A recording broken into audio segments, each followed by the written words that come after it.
The room buzzed with quiet anticipation. The professor adjusted his glasses, his figure outlined by the soft glow of a digital projection. On the screen behind him, an image materialized. A swirling galaxy contrasted against the intricate branching structure of a neuron. "Ladies and gentlemen," he began, his voice calm yet commanding, "today we delve into the parallels between the microcosm and the macrocosm, the infinitely small and the unimaginably vast." He paused, scanning the room. "But first, let me ask you, how many species of mammals exist on Earth today?" The room fell silent. 6,500, he answered promptly. "And how many can you name?" His gaze swept over the students, now shifting in their seats. "Don't answer, just think about it. Now, how many species of birds share our planet?" Another pause. 11,000, he continued. "How many of those can you name?" Murmurs rippled through the audience. "I'll take it further, my friends. The oceans hold over 30,000 species of fish. And insects?" He smiled. 8 million! 8 million species! Yet I'd wager most of you can't name more than 30. Think about that. A chuckle came from the back. "Professor, is this a zoology class?" The professor smiled knowingly. "In a way, yes. My point is this. Our world teems with life, with systems upon systems that we barely comprehend. Birds, mammals, fish, insects. They're only a fraction of our environment. Add plants, minerals, and elements, and you'll begin to see the intricate web of existence. The cosmos isn't just out there." He gestured to the stars projected behind him.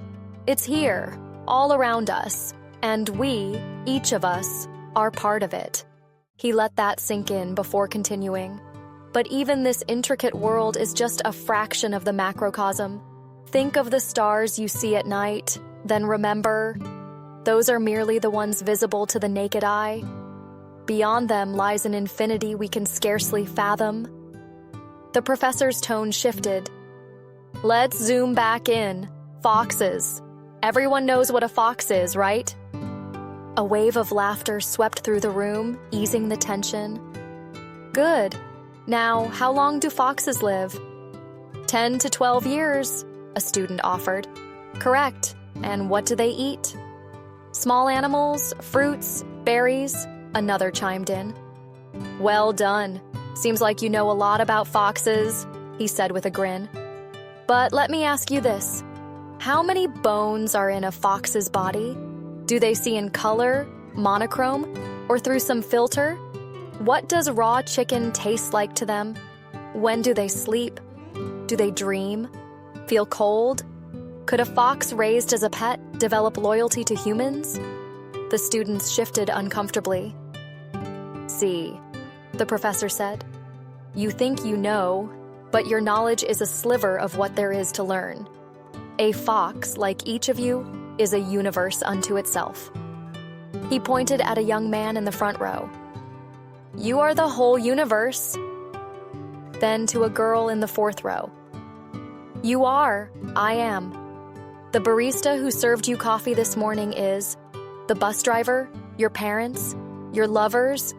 You might think you know them, but you just can't truly know the universe." The students sat in silence, the weight of his words settling over them. "Let me demonstrate." The professor scanned the crowd.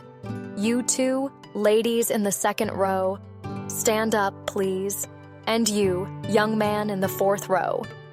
The three rose hesitantly. "I'd like each of you to share one of your happiest memories and one of your saddest from your early childhood. Please, take your time." The first girl spoke. "My happiest memory is my first summer at the sea. My saddest is my dad's death." "Thank you," the professor said warmly. "And you?" The second girl hesitated, then smiled. "My 5th birthday. I got a pink bike. My saddest memory, a month in the hospital with pneumonia." The young man went last. "Best memory? Fishing with my grandpa. Worst? Getting rejected by a girl in 1st grade." The professor nodded. As you can see, these memories are vastly different in nature. Objectively, losing a parent carries more weight than a childhood crush. But to each of you, your pain is uniquely yours, and it holds equal significance. The worst pain in the world, he paused for effect, is the pain you feel in the moment. When it hurts, it hurts. Nothing else matters. He scanned the room. Our knowledge, friends, is like a drop of water in the ocean, yet somehow we manage to live, to coexist, sometimes even happily. The key? He raised a finger. Acceptance, tolerance, empathy. We may not fully know or understand each other, but these qualities make life better for us and those around us. Remember, every person you meet is the main character of their own story, carrying their own secrets, struggles, and dreams. Respect that, and you'll help to maintain harmony, not just within yourself, but within the entire cosmos. The bell rang, signaling a break. Your homework, the professor called over the shuffle of chairs, is to find an image, a person, an animal, a landscape, a galaxy, and study it for 5 minutes. Then close your eyes, meditate, and try to feel its essence. Good luck. Anna gathered her things, politely declining her friend's invitation to lunch. The professor's words echoed in her mind, shedding light on truths she had long ignored. At home, the apartment was quiet and empty. Her boyfriend, John, was still at work. That morning, they'd had a heavy but ultimately trivial argument about his cat. As a dog person, Anna had disliked John's elderly cat from the moment they met. "It's not even yours," she had said. "It was your father's. Why don't you just give him away to someone who might actually enjoy him? I don't even know what there is to enjoy. He just sleeps all day, eats, and sheds fur everywhere. Such a useless creature. I can't imagine any dog behaving like this." Anna had said a lot of unkind things about the old pet. John tried to defend him, but Anna dismissed his words, seeing them as weakness and sentimental nonsense. In the end, John left for work, and they parted with a heavy, unspoken tension. Now, sitting on the sofa, Anna glanced at the cat, curled up peacefully on the windowsill. Slowly, she began to wonder if she had overreacted earlier. Determined to complete the assignment while her thoughts were fresh, Anna changed into comfortable clothes, lit a candle, and arranged a spot for meditation. But finding the right object for observing proved difficult. Anna went to John's library and began browsing through the books he had there. Finally, her gaze fell on an old photo album. Anna carefully pulled it down and flipped through the pages gently. Black and white snapshots of little John with his younger brother, their parents, their grandparents. There were old cityscapes, a few nature scenes, and then, suddenly, a vibrant painting of the town square. The painting immediately captured Anna's attention. What stood out the most was the paper. It was unmistakably old, yellowed, and fragile, yet the painting's style was vivid with a harmonious blend of fantasy and environmentalism. Intrigued, Anna examined it closely. A young tree stood beside the fountain in the painting, though she knew the tree was now a large, ancient one. In the corner, she noticed a small date, 1844. How could someone paint in such a modern style back then? She wondered, astonished. Carefully, Anna removed the painting and placed it on the chair in front of her meditation pillows. She was eager to uncover the story behind it, though she had no idea how extraordinary the journey ahead would be. She studied every detail, the fountain, the young tree beside it, before closing her eyes. As her breathing slowed, vivid images flooded her mind. The Earth from space, a fox leaping between planets, blood coursing through her veins, and a little girl on a pink bike.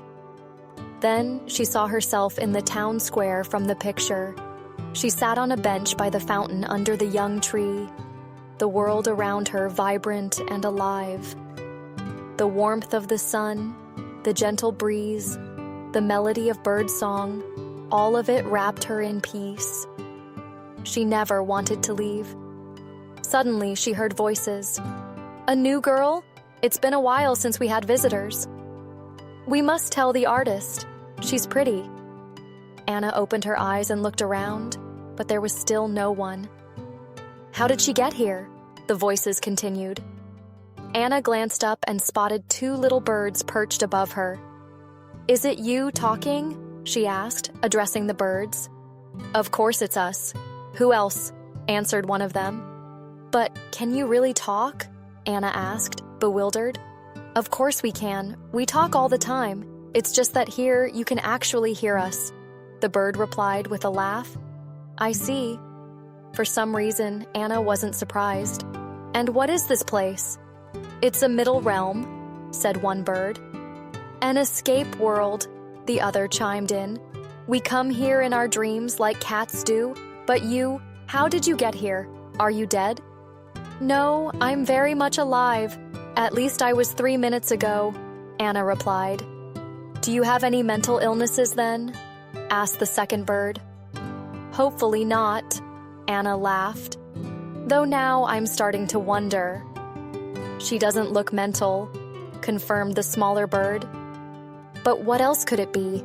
"She's obviously not a child," the bigger bird countered. "Humans can't just cross into the escape realm. They need certain conditions." "Well, I was meditating," Anna explained.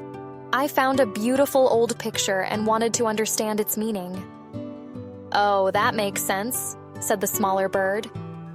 "It's one of the artist's pictures. No doubt about it," added the bigger one. "Who is this artist?" Anna asked. "The artist? He created this world," replied the bird. "That's not entirely true," the second bird corrected. "God created this world. The artist merely painted his vision, giving it a more physical form so we could enter here."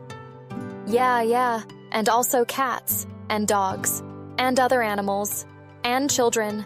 Adults almost never come here," agreed the first bird. "Escape realm.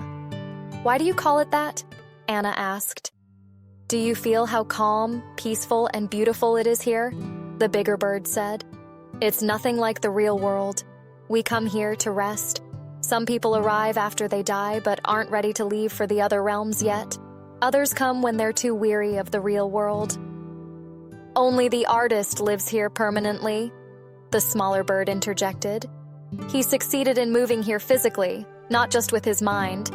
And he stays to keep working, painting this dimension." "Can I talk to him?" Anna asked. "Anna, are you meditating?" The sudden male voice broke through the bird's chatter. The vivid reality shattered like a sandcastle crumbling into tiny pieces. Anna opened her eyes and saw John standing in the doorway. "Sorry, love. I didn't mean to disturb you," he said. "Oh, John, usually I wouldn't mind, but today I really wish you hadn't," Anna said, still brimming with excitement. "It was amazing! I have to tell you everything. Where do I even start?" She leaped up, holding the colorful painting. "First, where did you get this?" John looked at the picture. "Oh, that? I'm not sure. My grandpa said he found it here when our family bought the apartment. Apparently, an artist lived here ages ago.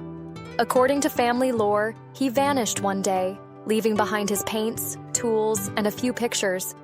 Probably moved somewhere else, or maybe he was killed.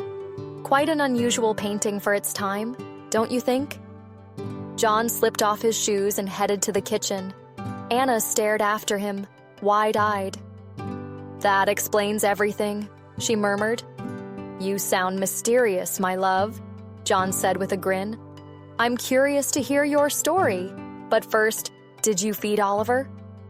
Anna glanced at the cat, peacefully asleep on the windowsill, and smiled. "Let's feed him later. He has more important things to do," she said kindly. "Really?